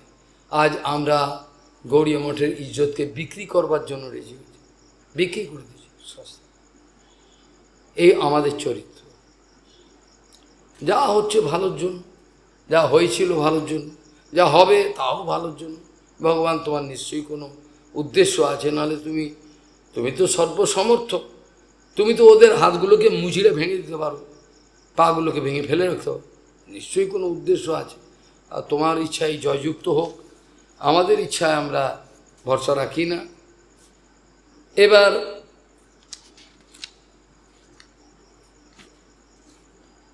উদ্ধবজি মহারাজ উদ্ধবজি মহারাজ এই প্রশ্নগুলো করছেন। উদ্ধবজি মহারাজ এখনও প্রশ্ন করে যাচ্ছেন, ভগবানের উত্তর দেওয়ার এখনও পালাটা আসে নাই, তিনি এখনও প্রশ্ন করে যাচ্ছে, অনেক প্রশ্ন। ভগবান অগাধ অনন্ত, তার এই সমস্ত কথার অর্থাৎ খোঁট খুঁজে পাওয়া খুবই কঠিন। তাও উদ্ধবের মতো ব্যক্তি, যিনি বুদ্ধিসত্তম বলে যাকে বলা হয়েছে, বৃহস্পতির সবচেয়ে বিখ্যাত শিষ্য, বৃহস্পতির শিষ্য, বুদ্ধিসত্তম, এরকম বুদ্ধি কাউর হতে পারে এই কোনোদিন কোনো সৃষ্টিতে এরকম নাই, কোনো সৃষ্টির মধ্যে কেউ পাওয়া যাবে না, দেবতাগণের মধ্যে বা কোনো জায়গায় যেখানেই আপনি যান। উদ্ধবের মতো এরকম ব্রেন এই কল্পনা করা যায় না, ক্ষুরধার বুদ্ধি, যেখানে ভগবান ইচ্ছে করে নিজে বোকা শ্বাস দেন, সে যে বলতেন, উদ্ধব এই তো পরিস্থিতি, এই দেখো জরাসন্ধের আচরণ দেখো, তারপর দেখতে পাচ্ছ তো কি অবস্থা, কংস, এরা বিরাটভাবে সাধুদের প্রতি অত্যাচার করছে, আর পঞ্চপাণ্ডবের বাঁচাও মুশকিল, কেন এরা এত বলশালী, এত বদমাস, এরা যা খুশি করতে পারে। কি অবস্থা, এই অবস্থায় কি করলে ভালো হয় বলো উদ্ধব? উদ্ধব বলে, এক কাজ করুন, ভগবানই তার ভেতরে প্রেরণা দিচ্ছেন, তিনিই বলছেন, তিনিই শুনছেন, এক কাজ করুন প্রভু, একটা অশ্বমে একটা রাষ্ট্রীয় যজ্ঞ করুন। আরে সে তো বিরাট ব্যাপার, আরে আপনার পক্ষে কি অসম্ভব, আপনার পক্ষে কি অসম্ভব, আপনি তা বলেছ ভালো, চলো এই রাষ্ট্রীয় যজ্ঞকে কেন্দ্র করে আমি অনেক কিছু কলকাঠি নেড়ে দেবো, ভালোই হবে। বুদ্ধিটা এলো, সুন্দরভাবে গেলেন, গিয়ে প্ল্যান করলেন। যুধিষ্ঠির মহারাজের কোনো ইচ্ছাই নেই যে আমি রাষ্ট্রীয় যজ্ঞে বড় নেতা হব, কিন্তু কৃষ্ণের ইচ্ছা পূর্ণ হতেই হবে, ভগবত ইচ্ছাই পূর্ণ হোক, আমার ইচ্ছা যেন পূর্ণ না হয়, এটি আমার প্রার্থনা চিরকাল। যেভাবেই তিনি চান সেভাবেই আমি বাঁচতে চাই, কোনো রকম আমার কোনো অভিযোগ নাই। সেখানে ভগবান শ্রীকৃষ্ণকে বললেন, আপনি এক রাষ্ট্রীয় যজ্ঞের আয়োজন করুন, কেন হঠাৎ তো কাউকে আক্রমণ করা তো যায় না, তো রাষ্ট্রীয় যজ্ঞ করলেই, রাষ্ট্রীয় যজ্ঞ মানে হচ্ছে যে করবে সে হচ্ছে সারা জগতের আধিপত্য তার থাকবে, এটা যে মেনে নেবে তার দলে থাকবে, আর যে মেনে নিতে পারবে না তার সঙ্গে লড়াই করবে, সার্ভাইভাল অফ দ্য ফিটেস্ট হয়ে যাবে, ভালোই হবে। সেই ডারউইনের থিওরিটাই বললেন, ভালোই হবে, যে পারবে না, যে মেনে নিল ভালো। আমরা গুরু বৈষ্ণব আজ মানতে পারছি না, হারিয়ে যাবো মায়াতে, সার্ভাইভাল অফ দ্য ফিটেস্ট, ডারউইনের কথা মনে পড়ে, তবুও ওই নীতিটাকে আমি কেটেছিলাম যে এটা সত্য নয়। সার্ভাইভাল দ্য ফিটেস্ট আমি বললাম এটা আমার মজা করবার জন্য, কিন্তু তার এই সার্ভাইভাল দ্য ফিটেস্ট নীতি আমি খণ্ড বিখণ্ড করে দিয়েছিলাম, এটা কখনোই ঠিক নয়, অনেক প্রমাণ আছে তার। যাই হোক, এখন প্রশ্ন হলো এই, ভগবান শ্রীকৃষ্ণ যে প্ল্যান করলেন, সর্বতভাবে এই প্ল্যান অত্যন্ত গুরুত্বপূর্ণ, কারণ এটা হলে পরে যুধিষ্ঠির আমার বড় ভাই, সেই যুধিষ্ঠির ধর্মরাজ, তিনি তাকে সর্বশ্রেষ্ঠ আসনে, এটা তো স্বাভাবিক, কিন্তু বর্তমানে আমাদের তা নয়, যার মধ্যে যোগ্যতা দেখো তাকে পায়ে চিপে একেবারে গলিয়ে দে, হ্যাঁ, আমার বাপের নাম থাকুক, ও মরুক, এই বিচার কিরকম ধরনের হয়েছিল। যখন রামানুজাচার্য শ্রেষ্ঠ প্রমাণ হলো, বাচ্চাটা এদের মেনে নিয়েছিল, রামানুজাচার্য লক্ষ্মণ দেশিক যে একটা বাচ্চা হলেও এই যে বিরাট গুরুত্বপূর্ণ, তাকে তো মেনে নেয়নি যাদব প্রকাশ। কৃমিকণ্ঠ মেনে নিয়েছিল, কেউ মেনে নেবে বর্তমান যুগে আরোই না, তাকে পিষে মেরে ফেলে। আমার ঠাকুরদাদার নাম, আমার দাদু দিদিমার নাম একেবারে জিয়ে রাখবো ঝুলনের মতো, সবাইকে প্রণাম করতে হবে। আমার দাদু বলে কথা, ঠাকুরদাদা বলে কথা, এইরকম ধরনের বিচার বর্তমানে। অনেকে বাবাকে নিয়ে চলে আসে গোবর্ধন সমাধি দিয়ে, বলবার কেউ নেই, কেউ একটা বলতে পারবে না। কংসের রাজত্ব, জরাসন্ধের রাজত্ব, বললেই একেবারে গলা কেটে ফেলে দেওয়া। তোমার কি অধিকার আছে? সত্যি তো কি অধিকার আছে? কি অধিকার আছে? এ তো বলতেই পারে আমাকে, আমার তো কোনো অধিকার নেই।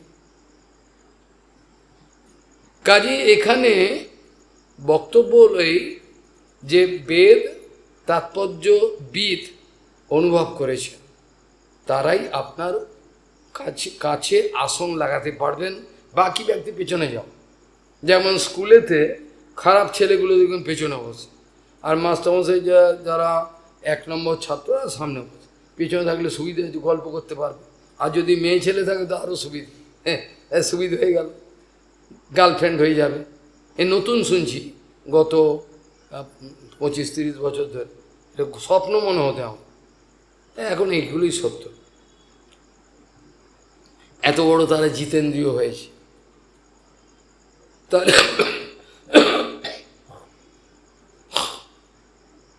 এইভাবে দেখা যায় পরম তত্ত্ববিদ যারা, তারাই ভগবানের কাছে আসনা, অর্থাৎ আসনটা গুরুদেবের সামনে লাগাবেন, ভয় পেয়ে পেছনে পালাবেন না, যেটা পৌবাদে বাদে পিঠ টান দেওয়া করবেন না।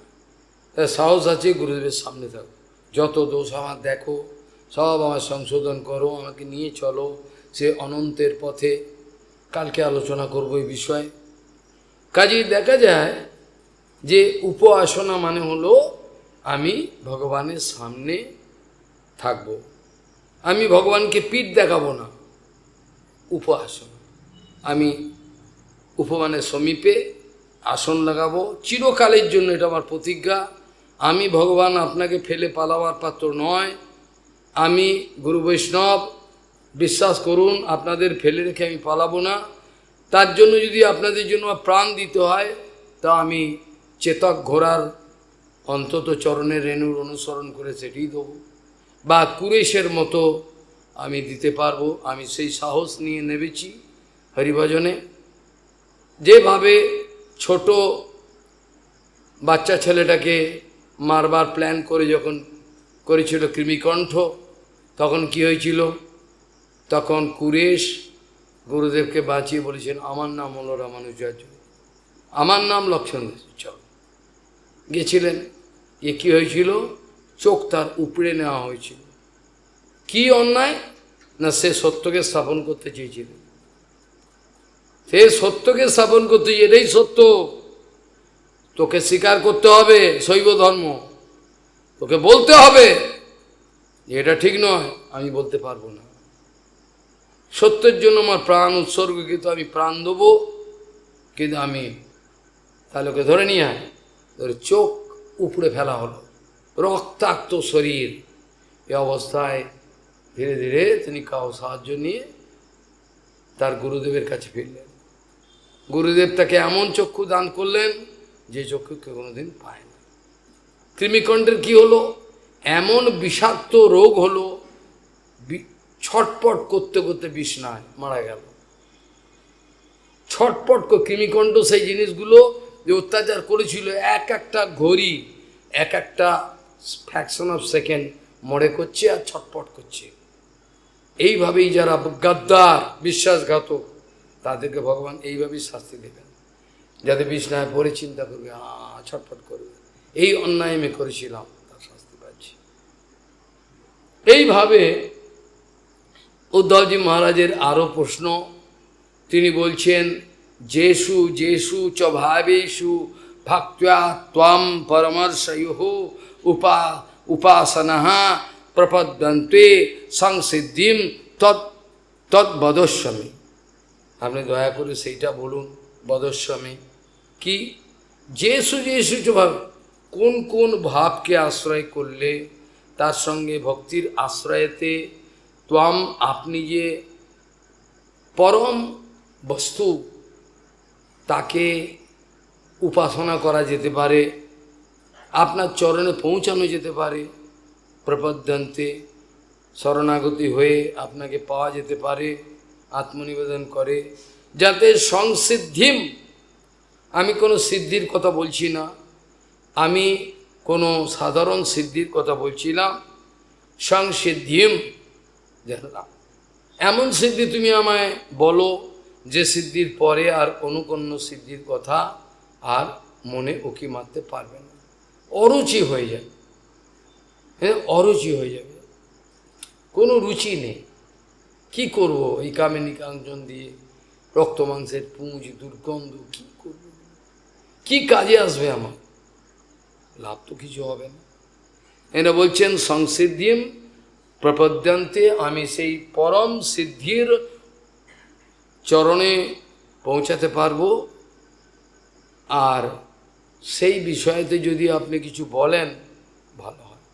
তদ্বদস্বামী, এটা কিছু যদি বলেন এরকম না, এটা অনুরোধ, একটা ভালোবাসার জোর। সে যে বদস্বামী, আপনি বলতে পারেন এরকম ধরনের বদস, আপনি দয়া করে বলুন, আমার জোর আছে কেন, আমি আপনার শিষ্য, আপনি গুরু, গুরুর কাছে শিষ্যের সবসময় দাবি থাকবে। এইভাবে বলতে গিয়ে বলছেন গুরুশ্চরসি ভূতাত্মা ভূতানাম ভূত ভাবনা, কতগুলো উপাধি। গুরুশ্চরসি, আপনি প্রকট বিহার করছেন এখন, কিন্তু চিরকাল আপনি কিন্তু গোপনভাবে বিচরণ করেন, সবার হৃদয়ে রয়েছেন, এখানে ওখানে কোথা থেকে আত্মা বেরিয়ে যাচ্ছে সেখানে আপনার গতিবিধি কেউ জানে না, আত্মার গতিবিধি কেউ জানে না, আত্মার গতিবিধি কেউ, আপনার গতিবিধি কী করে জানে? গুরুশ্চরসি ভূতাত্মা ভূতানাম ভূত ভাবনা, আপনি তো সমস্ত ভূতগণের ভূত ভাবনা, আপনি তো তাদের মঙ্গলের চিন্তা আপনিই করেন। কে এমন সাধারণ রাজনৈতিক নেতা আছে বা কোনো বিখ্যাত ব্যক্তি আছে সমাজে যে কোনো জীবাত্মার মঙ্গল করতে পারবে কি? জীবাত্মার মঙ্গলের জন্য একটা ছেঁড়া কাপড়ের একটা সাধুর কাছেই আপনাকে যেতে হবে, যে বসে নিরন্তরভাবে ভগবত ভজন করছেন। অনেক অনুভবের কথা লেখনীতে প্রকাশ হয়েছে, কে পড়ে? মনে পড়ে বৃন্দাবনে যখন পূজারি চুরি করে আলমারি ভেঙে পালালো বাংলাদেশে, তখন আমাকে পূজার দায়িত্ব নিতে হলো, হরি কথা, পূজার দায়িত্ব, সব কিছু। তখন সেই সময় ফাঁক পেলেই আমি একটু সময় করে দর্শনে যেতাম। কেউ হয়তো ভোগটা লাগালো, ভোগটা লাগাবার দায়িত্ব কাউকে দিয়ে আমি গেলাম, গিয়ে দর্শনের বড় লালসা থাকতো, গোকুলানন্দ, রাধা রমণ, রাধা বল্লভ, দেখে প্রাণ জোড়াতো। মাঝে মাঝে যখনই সময় হলে গোকুলানন্দে সন্ধেবেলা যেতাম, তখন দেখতাম একটি লাল কাপড় পরা একটা বৃদ্ধ মাথা নিচু করে করতাল নিয়ে গোকুলানন্দের সামনে কীর্তন করছেন, লজ্জায় তার মাথা নিচু, সে গোকুলানন্দের দিকে তাকাতে পারছে না। আমি কত বড় অপরাধী, কত বড় দুর্জন, তোমার এই দোরগোড়ায় আমি বসবো, এটাই তো আমি ভাবতে পারি না। আমি কতখানি দুর্জন, কত পতিত জঘন্য, আমি তোমার দোরগোড়ায় বসেছি, তুমি আমাকে বসবার সুযোগ দিয়েছি, এটাই তো বিরাট ব্যাপার। গোকুলানন্দের দিকে না তাকিয়ে দেখতাম, আমি দূর থেকে দেখতাম, তাকে কোনো বিরক্ত করতাম না। আমার হৃদয়ের দাগ কেটেছিল সেসব কথা। এমন এমন ঘটনা গুরুদেবের জীবনে দেখেছিলাম, সন্ত গোস্বামী মহারাজ জীবনে, এইসব সাধুগণের যে জীবনে যা যা কিছু আমি দেখেছিলাম, আমার হৃদয়ে, আমাকে যদি কেউ মেরেও ফেলে, আমার আত্মার সঙ্গে ওগুলো যাবে, আমি বলতে পারবো না। অবাক কাণ্ড দেখতাম, একটা গৌড়ীয় সাধু, লাল কাপড়, তার পরিচয় জানি না, এমনভাবে কীর্তনেতে ডুবে থাকতেন আর লজ্জায় মাথা নিচু করে থাকতেন, সেই কীর্তনের মধ্যে সেরকম বিরাট কিছু সুর তাল লয় এরকম কিছুই সেরকম ছিল না, কিন্তু সেই কীর্তনের এক একটা শব্দ আমার হৃদয়ের যে কবাট আছে কপাট সেটাকে নাড়া দিত, খুলে দিত। অবাক কাণ্ড। তার কথা আমি বলতে পারিনি, তার সঙ্গে পরিচয় হয়নি। আর একজন ছিল সন্ত গোস্বী মহারাজের বৃদ্ধ ব্রহ্মচারী, সূর্যকুণ্ডে আমার সঙ্গে কিছুদিন থেকেছিলেন, সেও অত্যন্ত ভালো প্রকৃতির। কাজেই জগতে এখন সাধুর যে অভাব সেটা আমরা পলে পলে অনুভব করছি। কেন, যে আসল জিনিস খাই নাই তাকে আপনারা নকল জিনিসে ভোলাতে পারবেন। যারা আসল জিনিস খায় নাই তাকে আপনারা নকল জিনিস ভোলাতে পারবেন। যারা আসল জিনিস পেয়েছে তাদেরকে আপনারা কীভাবে ভোলাবেন? টাকা দিয়ে, ছলনা করে, মিথ্যে নাম দিয়ে কি করে ভোলাবেন? কি করে আপনারা ভোলাতে পারবেন? কিন্তু আসল জিনিস পেয়ে গেছে। যে কথাটা বহুবার বলতেন প্রায়, যে আসল জিনিস পেয়ে গেছে সে কিছুতেই ভুলবে না, কিছুতেই ভুলবে না, সে কোনো মতে তোকে ভোলানো যাবে না। আসল জিনিস পেয়ে গেছে সে কী করে ভোলাবে? একটা সেবার সহযোগিতার জন্য এই একটা ছেলে বদনামের সম্ভাবনা থাকলেও আমার কথায় রাজি হয়েছে। আজকে তার অবস্থাটা কীরকম? তাকে মিথ্যা বদনামে জড়বার চেষ্টা করবে, তার সমাধান আমি করব অকারণে। কেন, আমাদের বিদেশিরা কখনো কিনতে পারে না জমি, তাদের জন্য আমাদের কাউকে স্যাক্রিফাইস করতে হয়। ঠিক আছে, আমার নামে করে তোকে দিয়ে দিচ্ছি। এখন তাকে যদি কেউ চোরের বদনাম দেয়, তারা যে চোর এটা আমি প্রমাণ না করে জল খাবো না, আমি বলে দিলাম। এটা আমি বলে দিলাম, যেহেতু আমাকে বিশ্বাস করেছে তার একটা প্রতিদান আমার দিত। যদিও চোর বদনাম কেউ দেয়, সেই হারামজাদাগুলোকে গলা টিপে নিয়ে ভাই প্রমাণ কর, এটা না হলে ছাত্র না, এটা নিয়ম। কেন, যে বিশ্বাস করেছে অকারণে তাকে জড়িয়ে ফেলার চেষ্টা করবে, হতে পারে না। তাকে আমার আশ্বাসন দিতে হবে, কোনো চিন্তা নেই। তারা চুরি করেছে, যে সংস্থায় ছিল ইসকন ফিসকন, সেখানে চুরি করেছে তারা এখন একে চোরের বদনাম দেবে, দিয়ে দেখুক, সব হাঁড়ি আমি খুলব। সাবধানে থাকবে, ঠিক আছে, বাড়াবাড়ি করবে, অসুবিধা আছে।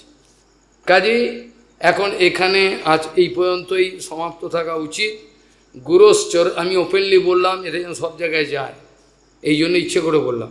গুরুশ্চরসি ভূতাত্মা ভূতানাম ভূত ভাবনা ন ত্বম পশ্যন্তি ভূতানি পশ্যন্তম মহিতানি তে। এটা সম্বন্ধে কালকে আমি আলোচনা করার ইচ্ছা প্রকাশ করি। আজকে এই পর্যন্ত থাক। কী দিয়ে শুরু করেছিলাম আজকে আলোচনা? কি শ্লোক দিয়ে শুরু করেছিলাম সেখানে? আচ্ছা, যাই হোক, সত্যব্রতম সত্য পরম ত্রিসত্যম সত্য সজনিম নিহিতঞ্চ সত্যে সত্য সত্যম ঋতসত্য নিত্রম সত্যাত্মতঙ্কম শরণম প্রপন্ন। वाञ्छकल्पतरुस्य कृपासिन्धुः पतितानां पावनेभ्यो